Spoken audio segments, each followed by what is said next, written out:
Hola, queridos estudiantes.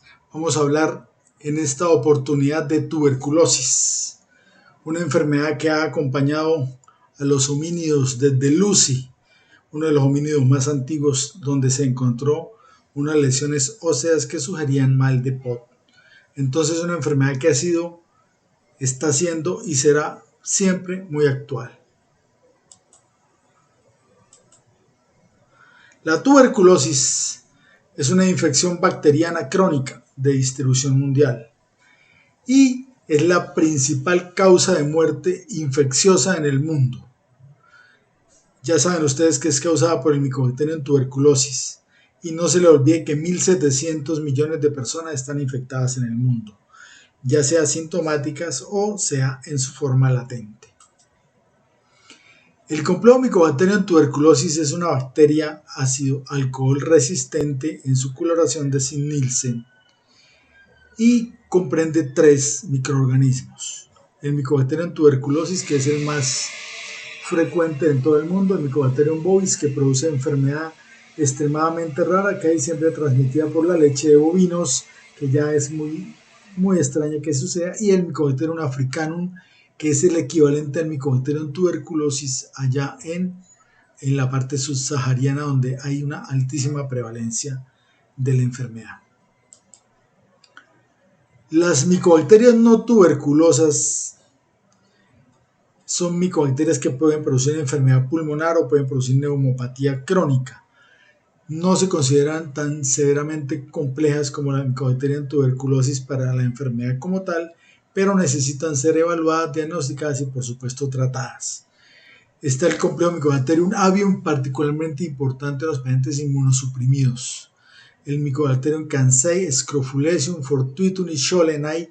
La mayoría de ellos son bacterias que se encuentran en el medio ambiente y son no tuberculosas, y en zonas endémicas como la zona tórrida, que es el sitio donde estamos, se están presentando,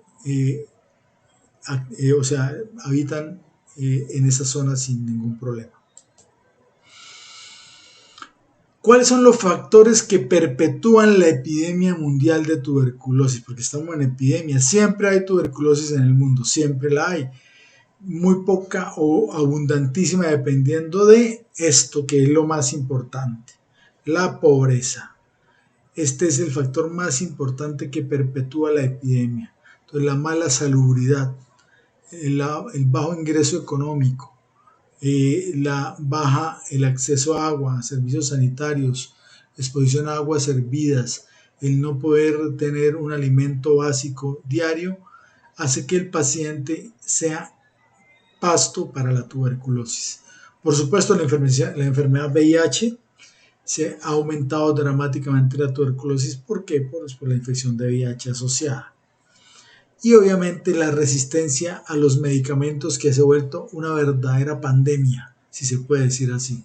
¿Por qué? Porque hay pacientes que son resistentes a isoniazida, a rifampicina, que son las 2 estrellas en el tratamiento de la tuberculosis, y por supuesto, al tener ese tipo de resistencia, se vuelven multiresistentes, extremadamente multiresistentes, y se necesita que infectología los evalúe para buscar un nuevo esquema de tratamiento apropiado para dicho paciente. Sin embargo, esto hace que la resistencia sea un factor extremadamente importante para que se siga perpetuando en el tiempo la epidemia de tuberculosis. Veámoslo en cifras. 1 de cada 9 casos de tuberculosis está asociada a enfermedad por VIH. Para el 2018 se describieron 500.000 casos de tuberculosis multiresistente o resistente a rifampicina en el 2018. Esa cifra seguramente ha aumentado. En Colombia, miremos la incidencia del 26.7% de casos por 100.000 habitantes. La prevalencia más frecuente en hombres un 65%, mujeres 34%. Y la edad, mucho ojo con esto. La prevalencia está entre los 29 y los 59 años, que son adultos jóvenes en plena madurez de actividad, en plena madurez de estudio en plena madurez de trabajo. Por consiguiente, tiene unas implicaciones importantes sobre el Producto Interno Bruto de cada país. Son 1000 muertes al año en Colombia de tuberculosis. Estas son muertes que están documentadas. Es posible que haya más, seguramente, pero estaban las documentadas. Esta afección a personas vulnerables e inmunosuprimidos y niños, sobre todo en el 95% de los casos. Esto implica que la mayoría de los pacientes están inmunocomprometidos. Y la relación íntima con mala salubridad del 98%. ¿Qué quiere decir esto? Incluso hay una anécdota interesante. Europa empezó a superar la tuberculosis cuando empezó a mejorar sus hábitos higiénicos. Entonces ya cuando empezó a haber distribución apropiada de las aguas hervidas, manejo apropiado del acueducto, mejoría en los ingresos de las personas, la epidemia de tuberculosis que estaba azotando Europa mejoró, incluso sin tratamiento farmacológico. ¿Por qué? Porque mejoró la salubridad y mejoró el índice de pobreza.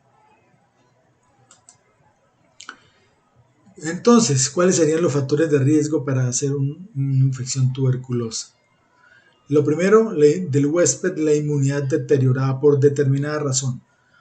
Por ejemplo, el clásico, HIV, alteración de los CD4, diabetes, pacientes con EPOC, pacientes con leucemias, con linfomas, mayor exposición a personas infecciosas. En el ambiente, por supuesto, si usted está en el ambiente y está siempre cerca, allegado a una persona que tiene tuberculosis, su exposición va a ser más alta y va a tener más probabilidad de hacer una infección tuberculosa. Les recuerdo que la exposición el riesgo de exposición para que usted haga una tuberculosis necesita que exponerse solamente de 1 a 5 bacilos nada más. O sea que fíjese lo que puede suceder. Si usted atiende a un paciente sin las medidas de bioseguridad apropiadas, puede ser que termine con una tuberculosis porque 1 a 5 bacilos incluso pueden ser expulsados en un episodio fuerte de tos por parte del paciente. Los factores del huésped importantes, ya lo habíamos mencionado, pero aquí está: infección por VIH, 9 a 16 veces más probabilidad de hacer tuberculosis. Uso de glucocorticoides, 15 miligramos por volumen de glucocorticoides aumenta 4.9 veces la posibilidad de hacer tuberculosis. La diabetes mellitus por disminución de la diabetes y de la inmunidad celular. El uso de inhibidores de factores de necrosis tumoral en pacientes que tengan enfermedad reumática. Pacientes que han sido trasplantados. El uso, ¿por qué? Porque están recibiendo medicamentos para soportar su trasplante. Inmunosupresores o inmunomoduladores para que el injerto no luche contra el huésped. El uso de drogas ilícitas. El tabaco, fíjense, el tabaco es factor de riesgo para una infección. No sería tan claro esto, pero está escrito: 1.5 veces más posibilidad. La ingesta de más de 40 gramos diarios de alcohol. El alcoholismo como tal es un factor de riesgo por la inmunosupresión que produce la hepatopatía crónica. Por supuesto, la desnutrición, sobre todo en niños de bajo peso, son pasto para la tuberculosis y están en contacto. Hay estudios que muestran que el déficit de vitamina D favorece los procesos tuberculosos en determinado momento. Si hay silicosis, que es la exposición a sílice en los pacientes que trabajan en minas o que han trabajado en cementeras. Malignidades hematológicas, por ejemplo, hematología de cabeza y cuello, tumores de cabeza y cuello, incluso linfomas, linfoma de Burkitt, linfoma de Hodgkin. La enfermedad pulmonar obstructiva crónica también es un factor de riesgo. Mire, la edad si usted es un adulto joven y es hombre, es factor de riesgo. Tener inmunosupresión por enfermedad renal crónica. La cirugía gástrica. No es claro si la cirugía bariátrica como tal confiere un mayor factor de riesgo para la infección. Sin embargo, en los pacientes que se les ha hecho gastrectomía y YDRUX por otras razones, por neoplasias o por traumas o perforaciones de úlcera, estos pacientes tienen mayor incidencia a presentar tuberculosis. La enfermedad celíaca, que es una enfermedad autoinmune de todas maneras. La cirrosis, ya la hemos mencionado, la hepatopatía crónica. En cuanto a los factores ambientales, el contacto familiar, por supuesto, si usted tiene contacto directo con un paciente que tenga tuberculosis es bacilífero, probablemente se va a contagiar. Si vive en un área endémica, como nosotros vivimos en Colombia, entonces usted, por eso vamos a aprender que todo sintomático respiratorio usted lo tiene que evaluar considerando que tenga una tuberculosis. El entorno comunitario, si usted vive en un sitio cerrado, en un hospicio, ¿sí? en el ejército, en el batallón, o si está en la cárcel, eso hace que favorezca más la aparición de este tipo de enfermedad. El estado socioeconómico, ya lo comentamos, la pobreza como tal. Los grupos minoritarios por aislamiento, por ejemplo, grupos de etnias indígenas o de etnias raizales, aparte son más fácil que lleven una infección y que se contagie y que esa infección permanezca en dicho grupo. Aquí está el responsable de todo lo que estamos hablando. Está el Mycobacterium tuberculosis, una fotografía electrónica, varios bacilos, de 1 a 5, mire aquí más de 5, un peligro, esta muestra es un peligro. Entonces ahí vemos, tienen una forma a veces arrosareada cuando se hace el BK. Aquí está el examen que todos pedimos, un humilde BK de esputo y vea lo que muestra. Con coloración de Zinc-Nielsen, bacilos ácido alcohol resistente, o sea, no se por su cápsula de fuchina, no se limpian del alcohol, no se decoloran. Entonces por eso llaman con ácido alcohol. Entonces por eso se llama bacilos ácido alcohol resistentes. Fíjese que tiene una forma arrosareada, pepitas como un rosario. Es una forma que también es característica. Aquí es un BK de esputo, humilde. En 1882, Robert Koch dijo que esa infección pulmonar era ocasionada por un microorganismo, bacilo de Koch, y luego Mycobacterium tuberculosis. No se les olvide que un paciente bacilífero en el primer año va a contagiar a 10 estadísticamente. En el segundo año probablemente siga con 10. Y de estos, uno de cada 10 va a ser también bacilífero intenso y va a contagiar entonces a 10. Luego la progresión es geométrica, no es aritmética. Entonces 1 a 10, 1 a 10 y sigue. Y este puede ser 1 o 2 bacilíferos, 1 estadísticamente. Si usted tiene tuberculosis y tiene suerte, el 50% de los pacientes pueden sobrevivir a una tuberculosis. Se fibrosa, se granula, la nutrición, respiración limpia, antes era el tratamiento, mandarlo a la montaña, mejoraba. Pero puede tener una fibrosis pulmonar y probablemente tener una recaída de dicha infección o tener una neumonía por un germen atípico y terminar muerto en los próximos 5 años. Y el 50% de los pacientes mueren por tuberculosis en el inicio. Fíjese la distribución mundial de la tuberculosis. Aquí estamos nosotros, miren, 26.9 les dije. Aquí estamos, no estamos tan mal, pero tampoco estamos bien, deberíamos estar mejor. Estamos cerca de países que están con más compromiso.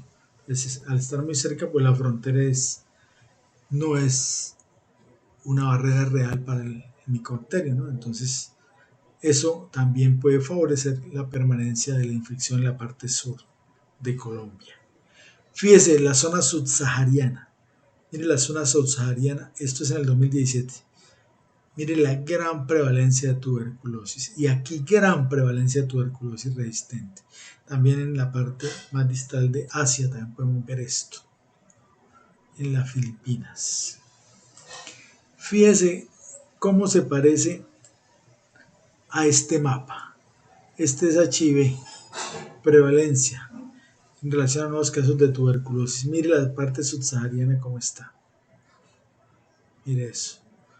Mire esto, parte asiática. Entonces, bastante integración entre VIH e inmunosupresión y tuberculosis. Aquí está la tabla de factores de riesgo. Entonces, mire, aquí está para la tuberculina, contacto domiciliario, ¿cuál es la posibilidad en 100.000 que usted se contagie? 12.9%. Fíjate, los pacientes con VIH, 35 a 162 de 100.000, para un riesgo relativo de 20 a 37%, altísimo. Mire los pacientes con silicosis, 30 a 37%. La tuberculina, acá más tarde les explico en lo que se considera positivo en Colombia, porque aquí considera 15 milímetros y en otro es 10, porque esta es una tabla básicamente gringa y europea.